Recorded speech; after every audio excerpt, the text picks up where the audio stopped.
पंजाब से राज्यसभा सांसद राघव चड्ढा और आम आदमी पार्टी के बीच मतभेद खुलकर सामने आ गए हैं। एक तरफ आम आदमी पार्टी आरोप लगा रही है कि राघव चड्ढा पार्टी लाइन से हटकर काम कर रहे हैं, तो वहीं राघव चड्ढा भी पार्टी के आरोपों का जवाब दे रहे हैं और अब इसे लेकर ही राजनीति गर्मा गई है। एनडीए के नेता राघव चड्ढा को लेकर अरविंद केजरीवाल पर हमलावर हैं और कह रहे हैं कि केजरीवाल अच्छा काम करने वालों के खिलाफ रहते हैं। एनडीए केजरीवाल को यूज एंड थ्रो करने वाला नेता बता रहा है। देखिए, केजरीवाल जी का रिकॉर्ड रहा है, master of use and throw रहे हैं। कभी अन्ना हजारे जी के आंदोलन से वो उपजे थे, सामने आए थे और बाद में उन्हीं से किनारा कर लिया। जितने उनके पुराने साथी थे वो सब एक एक करके उनको छोड़ते चले गए। लेकिन अरविंद केजरीवाल अपने स्वार्थ की राजनीति से बाज नहीं आए। राघव चड्ढा मुझे लगता है उनके पार्टी के एक स्तंभ थे, फाउंडिंग मेंबर्स में थे, अब उनको भी उन्होंने दरकिनार कर दिया। क्यों साहब? केजरीवाल पर जब भ्रष्टाचार का आरोप लगा था, इनका कहना है कि उस समय आप हमारे पक्ष में क्यों नहीं आए। तो क्या आदमी का भीतर का नैतिक बल नहीं होता है? कभी आम आदमी को ताकत देने के नाम पर सत्ता में आई आम आदमी पार्टी आज पूरे तरीके से विपरीत धारा में बह रही है। चाहे वो कुमार विश्वास हो, चाहे वो शाजिया इल्मी हो, चाहे वो प्रशांत भूषण हो, योगेंद्र यादव हो, सबने बारी बारी से उनको छोड़ा, लेकिन एक प्रमुख रणनीतिकार के तौर पर राघव चड्ढा उभरे और अब राघव चड्ढा और केजरीवाल की दूरियां भी बढ़ रही हैं। स्पष्ट है कि कहीं ना कहीं ये जो विश्वास का संकट है वो आने वाले समय में एक गहरी टूट में भी बदल सकता है। देखिए, ये कोई नई बात नहीं है। जब कपिल मिश्रा को हटाया गया था तो अरविंद के ये राघव चड्ढा हंस रहे थे। जब कुमार विश्वास को हटाया गया तब भी राघव चड्ढा हंस रहे थे।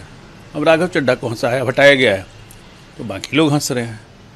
केजरीवाल तो भयानक कपटीवाल है ना, उनके मन के खिलाफ जो भी जाएगा वो वहाँ रह नहीं सकता है, वो कोई पार्टी तो है नहीं। जबकि दूसरी तरफ कांग्रेस भी केजरीवाल पर हमलावर है। कांग्रेस कह रही है कि आम आदमी पार्टी में कोई नेता बोलने की अगर हिम्मत करे तो उसे निकालकर बाहर फेंक दिया जाता है। तो सजा तो मिलती है आम आदमी पार्टी में, कोई मजाल है कोई बोल दे। अब जो बोलने वाले थे, जो संस्थापक थे, चाहे प्रोफेसर आनंद हों या योगेंद्र यादव हों या साजिया इल्मी हों, किरण बेदी हों और आशुतोष गुप्ता हों, जो वेटरन थे, वो कहाँ हैं? संजय हेगड़े हैं, कहाँ हैं? जो बोला उसको निकाल फेंका इन्होंने। तो राघव चड्ढा कैसे अलग होकर बोल रहे थे, तो उसकी सजा तो उनको भुगतनी ही पड़ेगी। भारतीय जनता पार्टी के दोनों ही एजेंट लगते हैं, वो चाहे अरविंद केजरीवाल जी हो और चाहे राघव चड्ढा जी। समय समय पर भारतीय जनता पार्टी अपने उपयोग के अनुसार किसी का पलड़ा ऊपर करती है, किसी का पलड़ा नीचे करती है। तो आज की डेट में जिन लोगों को ये गलतफहमी है कि आप पार्टी वाले आपस में लड़ रहे हैं, वो स्पष्ट रूप से आंख खोलकर और कान खोलकर देख और सुन लें। ये सारा काम भारतीय जनता पार्टी ही करा रही है। भारतीय जनता पार्टी इस बयान से ये स्पष्ट है। आम आदमी पार्टी और राघव चड्ढा के मतभेद पर आपके नेताओं की भी प्रतिक्रियाएं सामने आ रही हैं। उन्होंने कहा है कि राघव पार्टी के साथ दिख ही नहीं रहे थे, तो फिर आखिर क्या होगा? जब पार्टी को फैसला करती है, अगर पार्टी किसी चीज पे बाइकआउट करती है, कोई वॉकआउट करती है, अगर कोई किसी पे साइन करने हैं, जो पार्टी का फैसला है उस पे साइन ना करो, तो पंजाब के मुद्दे ना उठाओ, तो ये बात जो सारी है उसको सोचना चाहिए। बिकॉज वो पंजाब के यहाँ के इंचार्ज वो भी रहे हैं, मतलब उन्होंने यहाँ पे लीड किया और सबको कहते थे कि जो बात करनी है पार्टी के अंदर करो, ठीक है जी, बाहर नहीं करनी है और डिसिप्लिन में रहना है। जो पार्टी करती है वो लोगों से कहते थे कि हम लोगों को कहते थे भी आप क्यों नहीं करते हो, ये you have to do it. So जो मतलब आई वुड से कि प्रैक्टिस व्हाट यू प्रीच। बिल्कुल, वो देश की पार्लियामेंट में कंप्रोमाइज थे। उन्हें चाहिए था देश के प्रधानमंत्री के सामने बोलना चाहिए था, पंजाब के लोगों की बात करनी चाहिए थी, पंजाब के आरडीएफ के पैसे की बात करनी चाहिए थी, पंजाब को दरपेश जो समस्याएं उसकी बात करनी चाहिए थी।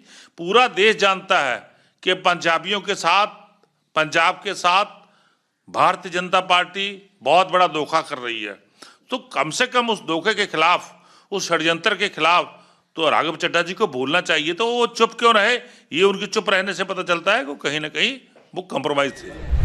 अब सियासी गलियारों में चर्चा तेज हो गई है कि आने वाले दिनों में राघव चड्ढा आम आदमी पार्टी से निकाले जाएंगे, फिर एक दूसरे पर तीखे आरोप भी लगाए जाएंगे। हालांकि बीजेपी, कांग्रेस, मौके का फायदा उठाकर अरविंद केजरीवाल पर निशाना साध रही हैं।